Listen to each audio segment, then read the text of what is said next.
Our family. Our family. Our family. Our Hello and welcome to Our Family, the series of podcasts brought to you by the Harley Fertility Clinic. In today's podcast, we caught up with Alex and Nicola, the lovely couple who started their fertility journey with HSFC more than a year ago. Here is what happened since the last time we spoke with Nicola, which was before she restarted her treatment.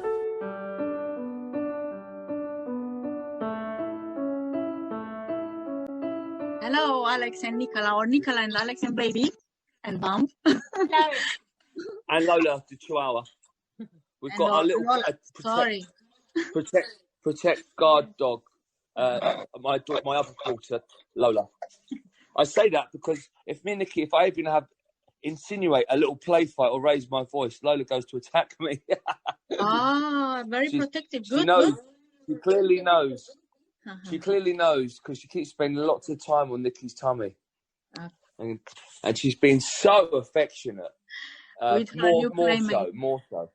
So what happened? Last podcast we did, the latest was with Nicola waiting to start treatment. What happened in the meantime? So it's been a while since then. I started treatment, started all the medication, started all the steroids, all the progesterone injections, all the estrogen tablets, the cyclogest, pessaries, you name it. Having tests done weekly to make sure that my levels were correct. They had to keep upping my doses. So I was on quite a high dose. And week by week, everything was just checked and measured by Harley Street Fertility Clinic. And on the 30th of October, I had 2 embryos transferred into my womb, which was a frozen cycle. So we then waited, I think 12 days, got a pregnancy test, and it came back positive. It was fantastic. Ick and Schmick. We named them Ick and Schmick. I don't know why, but we did. And we then went back to Harley Street Fertility Clinic. Dr. Venkat did a scan, and we were amazed that there were two pregnancies, 2 sacs. So we were really happy. I was getting my head around becoming pregnant with twins. It was quite a big experience. And it was scary. It was scary, it's but like, I was excited. I was like, 1 kid's scary enough, but 2, it's what I've always wanted. But at the same time, hang on a minute. Wow. There's financial, and then there's a life change, and the emotional strains of a child, but 2. Yeah. But Dr. Venkat has always said, you never put 2 in to expect twins. Dr. Venkat put 2 in for my end result to have a baby. And I had that in the back of my mind. But when I was pregnant, which I thought was with twins, obviously I didn't expect twins, but I kind of was just digesting the information and was quite happy about it, because I thought, right, I never need to go through IVF again. I've got my perfect family. I've got more than 1 child, and I was really excited. Anyway, another couple of weeks passed. We had another scan, and unfortunately, the other baby wasn't developing as well as one of them. One was growing, and there was only 1 heartbeat, but Dr. Venkat said, we'll wait another week and we'll see if the other twin catches up. But unfortunately, that wasn't the case. And I believe it's called a Vanishing Twin Syndrome. So basically, it's like a miscarriage, but without expelling any pregnancy. So the pregnancy, the one of the twins that stopped developing, it just kind of gets reabsorbed into the body, into the mother's body, and the other baby will take all of its nutrients. So it's very bittersweet, because I'm now, if I calculate it into my other miscarriages, that means I've lost 6 pregnancies. So it's quite a traumatic experience, but I have to look at the positive. And the amazing positive is I'm speaking to you now, and I'm about to approach my 2nd trimester. with a healthy, dancing baby. Yes, moving. Baby moved like crazy. People saying to me, we're so sorry, we're so sorry. But I was like, look, it's a bit sad. But, and I actually openly said, it's also a little bit of a relief. As much as I want it'd be nice to have twins, because it's less strain on the baby, but on both babies, having two, on Nicola, who's going to be carrying them. Yeah. And there's it'd be strain on the baby. So it's kind of a relief. Obviously, there's a relief for me personally, because there's less stress. But I mean, yeah, it was sad. But I mean, look, we've got a wonderful, healthy embryo. So I was like, it's not an embryo. It's a baby. Sorry, baby. Yeah, of course, baby. That's what I meant. Yeah. So yeah. So Ick and Schmick became one. Oh, okay. So now we have one strong baby.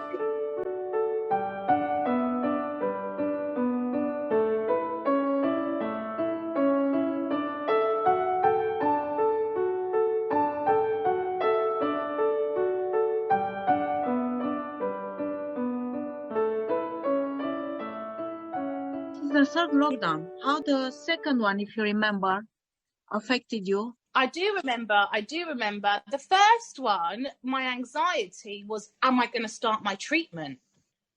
And I was really worried because time is of the essence. I'm not saying that, I'm over the hill and far, far away. I'm not an old lady, but, I've been trying to have a baby for like 6 years now. And I just didn't want to wait any longer. And I guess when you're in lockdown, you've got nothing else to think about. And I mean, all I wanted to do was start treatment. And my first appointment with Dr. Venkat was actually last December 2019. So, I mean, we've waited. It's been a really long time. Actually, I think it was October 2019. And logically, people are saying maybe you should wait till this whole pandemic thing's over. And I'm like, life doesn't wait. Yeah. Well, there is that. I mean, ideally, yeah. But I mean, the thing is, we don't know how long this pandemic's going to be. Babies are being born, and there's a lot of worries because of the what's going on, how it's going to affect Nicola. Because Nicola, just to remind people, has a super strong immune system, which has unfortunately killed the babies in the past. So we have very strong immune suppressive drugs. So it's not just COVID, it's anything that Nicola has no immune system. So she has to be very careful. So I'm on steroids, and I'm also, if people who are listening don't know, I also go to Harley Street Fertility Clinic. Now it's only once a month, and I have intralipids, which is a drip, which suppresses my immune system, but it just gives the baby lots of goodness. So the steroids and the intralipids both suppress my immune system. And that's why at the start of the first pandemic, I wasn't allowed to start my treatment because the HFEA wouldn't allow immune suppressive drugs and treatments to start just because of safety. But luckily, in August the 16th, I got my email, which is my birthday, which is how I remember. I got an amazing email from Dr. Venkat. What a birthday present that was, to say that I could start treatment again. So how were you worried? Was I worried? Yeah, I was worried. But there's nothing to do when there's a national lockdown anyway, apart from stay indoors. And I could do my online food shop. As long as I kept my distance, I was okay. And I sacrificed so much as it is anyway when it comes to IVF. What's sacrificing staying indoors and keeping safe? But let me add in, right? Okay, so I asked Nicola, was she worried? She was worried. But she was also, there's a mixed bag of excitement. Now, I'm an ex-soldier, and I always remember that song they sung in World War I. What's the use in worrying? It never got you far, so pack up your troubles in your old kit bag. Long story short, you put on a brave face and smile. Never heard that song. And that's my kind of attitude with life. And I look at Nicola's sister, who's just had a baby, and she had a baby in COVID. She had a baby in July. And tell me what your sister said. I said, are you worried when she was pregnant? She's like, not really. I said, why not? She said, because I'm young, I'm fit, I'm healthy. Just get on with it. Just get on with it. And when Nicola continually worries about all sorts of things. And I'm always saying, don't be silly. Occasionally, I think she likes that because I'm like the tough guy when it comes to her worrying. If I started to worry, I think that would make her worry more. I said, don't be such a silly sausage. Come on. Wow, woman. Oh, silly.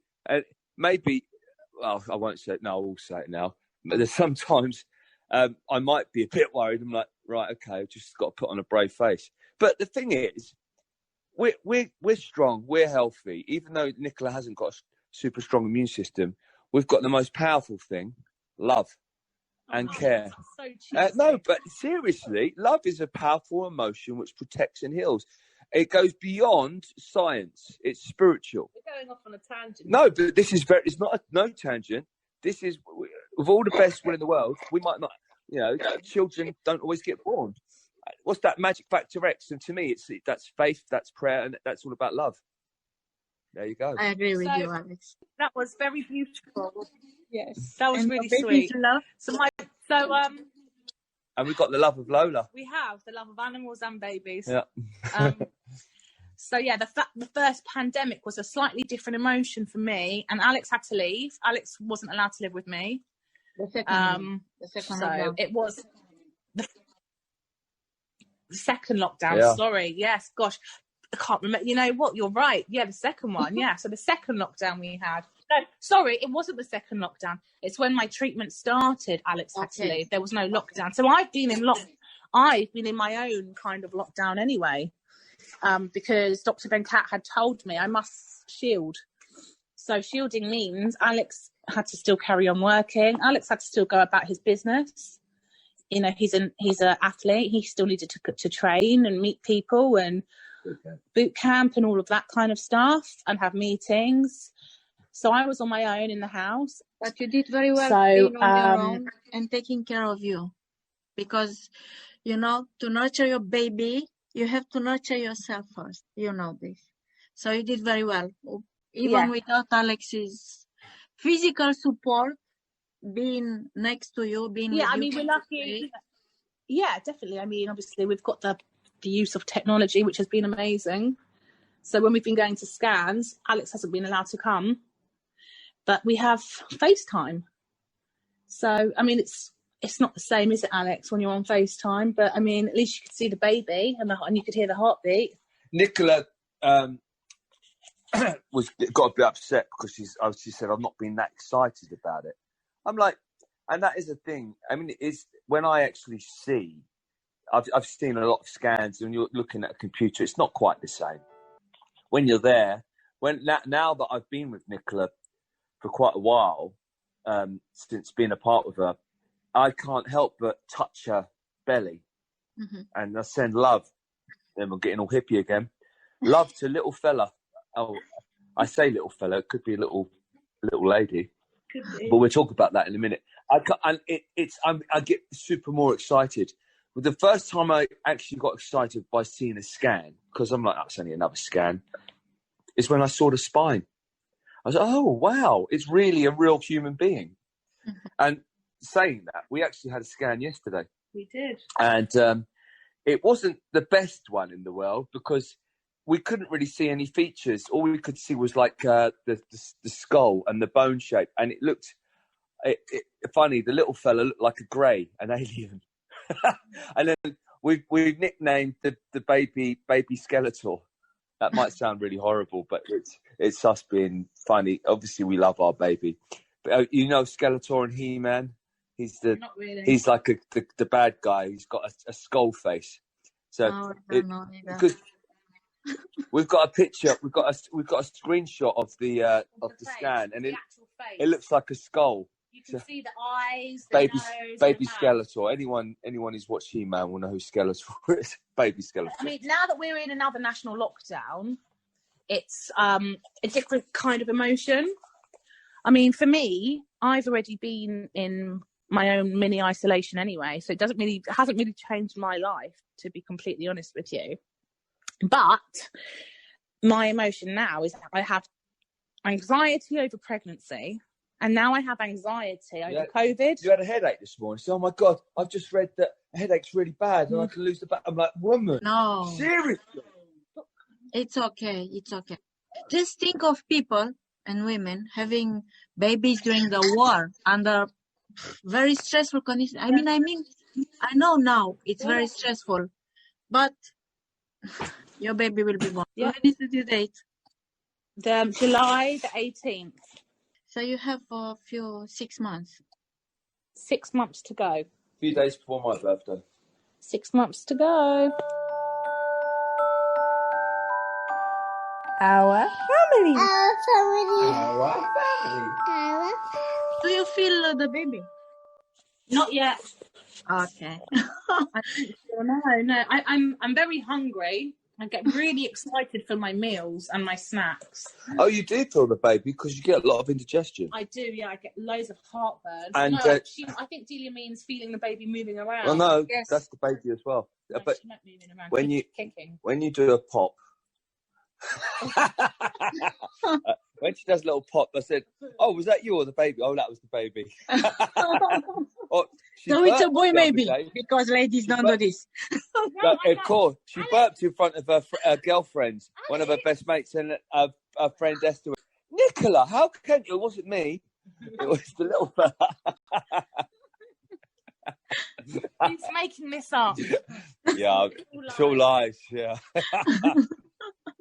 So you don't feel the baby kicking just yet, I suppose. No, I don't think you feel cooking until you're like 16 to 20 weeks. So soon.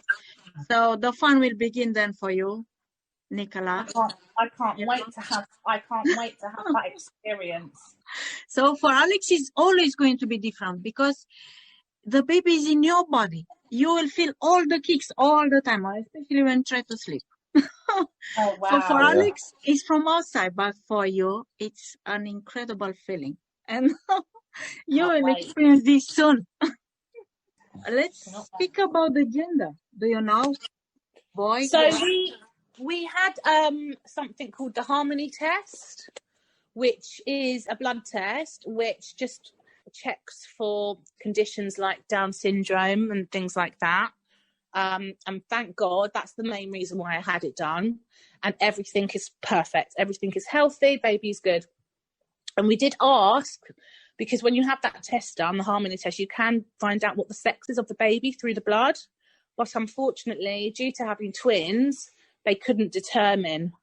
Because So, well, they're not 100% sure either or. So they one could can't. have been a man. One could have been a girl and one could have been a boy, but either way, they wouldn't be able to determine which sex this baby is in my stomach. So the moral of the story is we have to wait till I'm 20 weeks and when we can actually physically see it on the scan. Oh no, we're not waiting. We have to wait. Nicola laughed at me this morning. We're going to go to some old wives' tales, and this I think started in World War One as well, when they wanted to tell the sex of a baby. I'm going to lie Nicola down on her bed, pull her belly up, pull her top up so her belly's shown, and you get a needle and thread. I don't know if anyone knows this one. And the needle goes in and you hold the needle and the thread. If you hold it just still, and if it goes round in a circle, it's a girl. If it goes side to side, it's a boy. Is that what you've been Googling this morning? Well, look, we're going to try it anyway, and we're going to see what happens, because we will find out in how long? 20 weeks, but we can go somewhere else privately. No, we're going to do it. We're going to do it with Harley Street.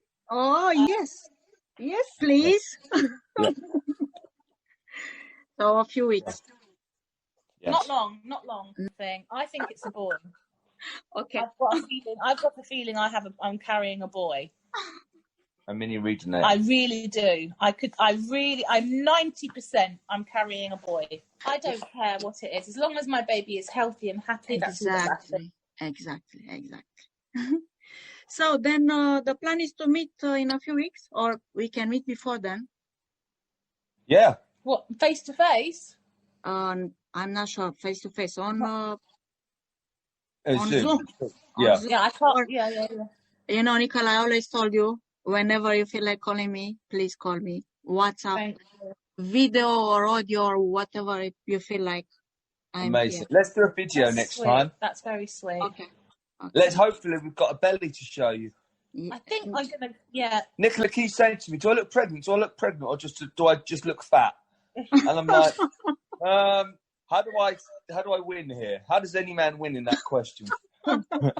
You look pregnant. On the third trimester, you'll be like, oh, I'm not going to tell you. You will see. You'll experience yourself. Can't wait. Okay.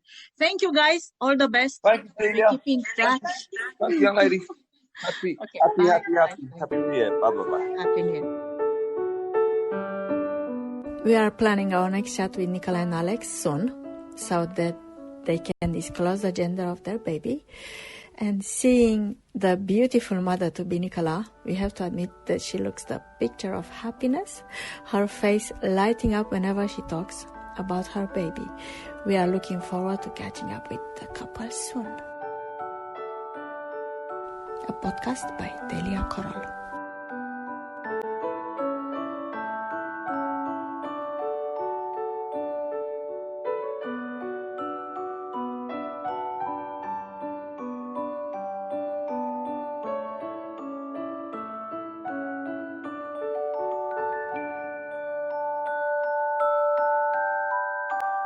Our family. Our family. Our family. Our family.